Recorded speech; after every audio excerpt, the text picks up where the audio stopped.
Magprito tayo ngayon ng manok, baon nating mag-swimming. So, ayan, kanina pa ako nagpiprito. May naprito na akong 4. Medyo okay na siya.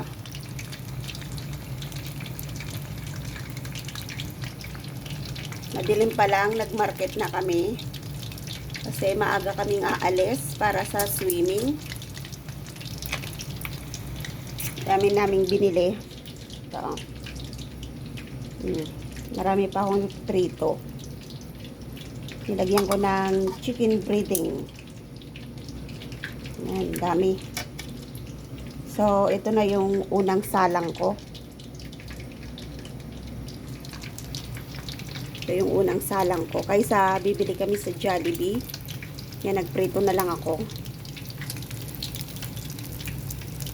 Parang okay na siya.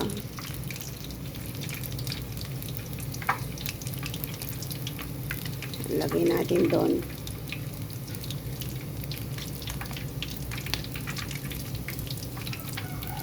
Para hindi sayang yung mantika, kailangan mong magkaroon ng strainer.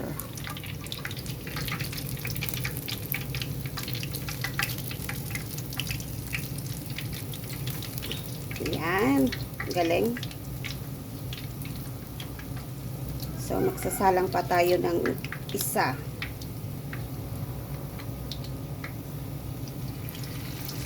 Siyempre, deep fry yan.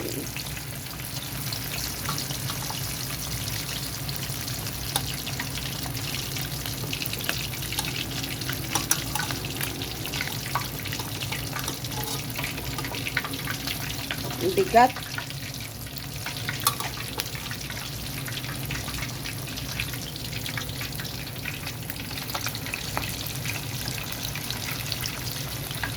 Tatlo lang kaya lalagay ko.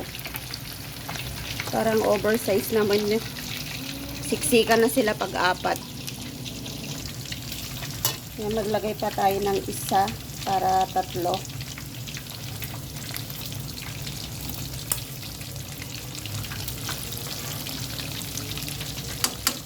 Yan, masarap pag pag deep fry.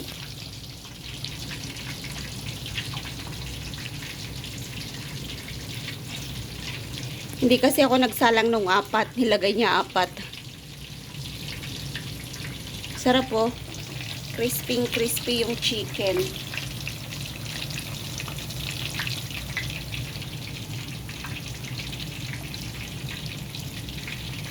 So, mayroon pa tayong 3 piraso dito. So, ilan lahat? 4, 7, plus 3.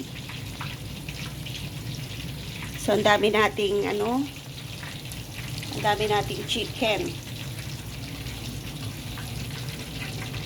Ganyan talaga ang mag-fry ng chicken. Deep fry talaga siya, deep fry, para masarap.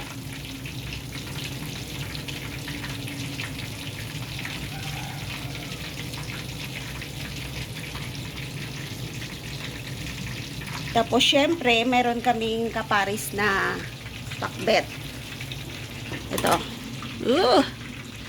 Yan, may pakbet ako niluluto. Yan, yung pakbet ko. Syempre, nasa loob yung kamatis.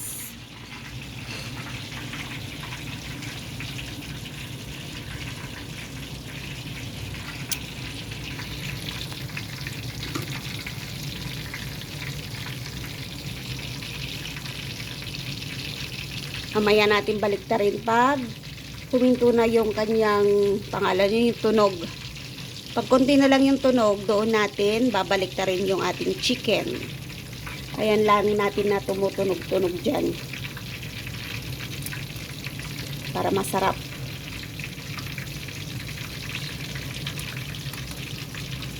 Ganyan po mag-deep fry ang mga Pilipino ng chicken.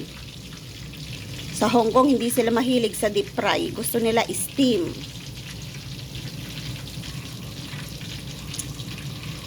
Hinaluan ko pala ito ng chicken breading.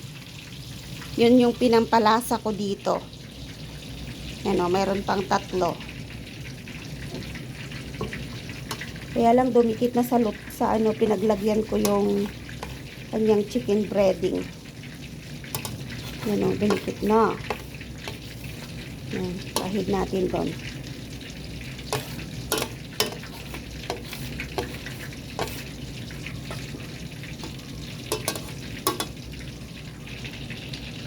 So, balik tayo doon sa ating niluluto.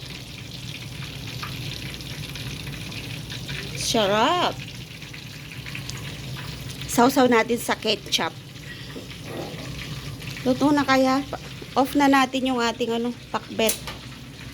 Yan. Pakbet yan, pakbet. Baon naming mag-swimming mamaya. Siyempre, mga bata yung kasama namin. So, napag-decidean namin na magprito kami ng manok.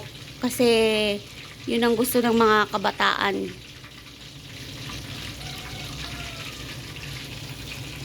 Yung mga matatanda, yung pakbet. Tapos, dagdagan lang konting chichirya.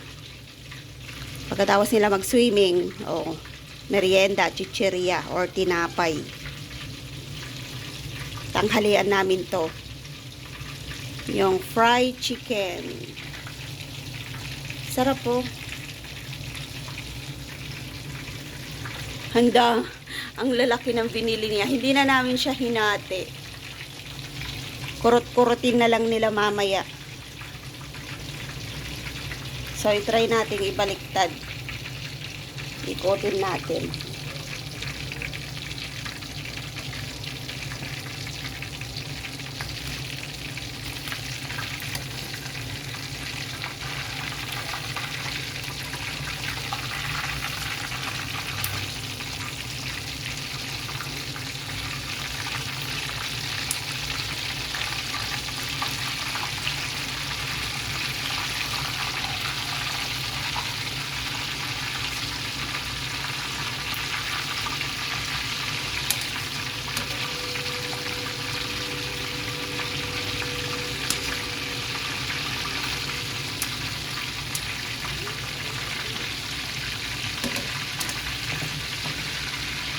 Yan.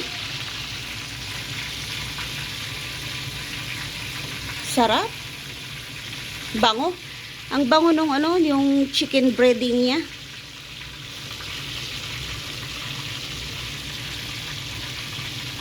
Diba? Ang sarap na ng ating manok. Deep fried chicken.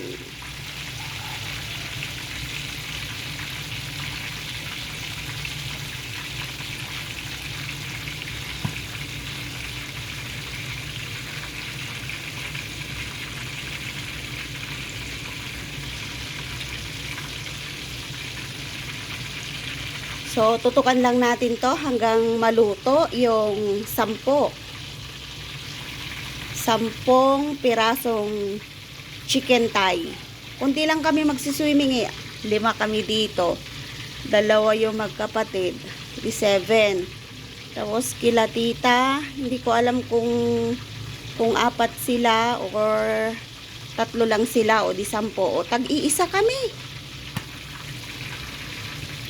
Tag-iisa kaming tay ng manok, ng binti ng manok. Kung 10 lang kami, tag-iisa kami. So, solid na solid yung swimming namin today. Marami kaming pagkain. Magdadala na rin ako ng ketchup.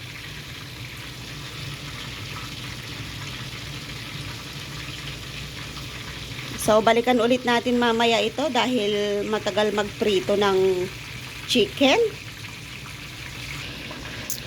Ito pala yung ginamit kong breading pang 1 kilo. So, nilagyan ko siya ng 2. Ayan 2 supot kasi 10 pirasong malalaki yung prinito natin. So, ayan po. So, malasa po yung ating manok. Tingnan nyo naman yung kuko ko dito sa Pilipinas, karumi. Kasi nag-iis-is po ako ng kalderong ganito ka-itim. Kasi nagluluto kami sa kahoy. Nakakatipid kasi sa gasol. Yan.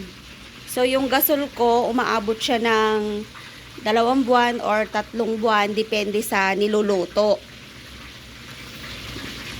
Yan. Hindi pa ako nakapaglinis kasi nagluto na ako kanina ng ibang pagkain. Agahan namin. So, marumi po yung gasol yung stove natin. Yan, dyan muna yan. Tagal magluto, no?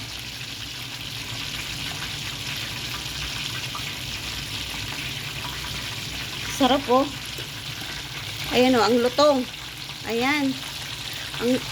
Ayan, ang lutong niya oh. Crispy siya oh. Sarap ngat-ngatin.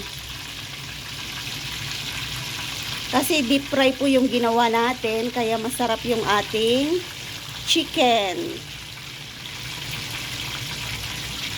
So, wala na yatang mantika, ilipat natin sa lalagyan. So, ililipat ko na sa lalagyan ito kasi wala na yung mantika niya. Lagay natin doon. Yan, ang lutong, grabe, sarap kainin. Nagugutom na ako. Kasi malapit nang maluto ulit yung isa. So, ayan po, oh, sarap. Malapit nang maluto to, oh.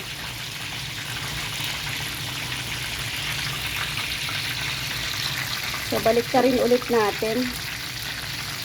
Sabi muna natin yan.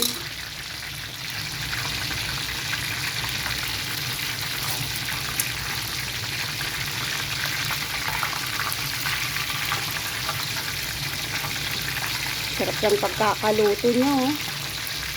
Sarap talaga pag deep fry chicken.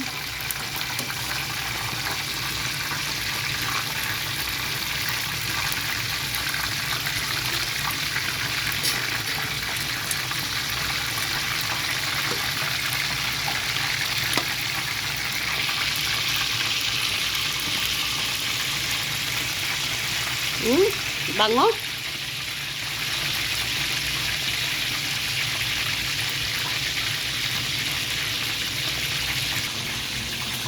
So, eto po yung pakbet natin. Sarap po. Tignan nyo. Oh, init. Match talaga dun sa priniprito nating chicken. Yan, pakbet. Siyempre, may malunggay, kamatis, ampalaya, okra, talong, at saka yung paborito kong kamote. So, takpan muna natin dahil ito na yung ating manok. Parang okay na siya ulit.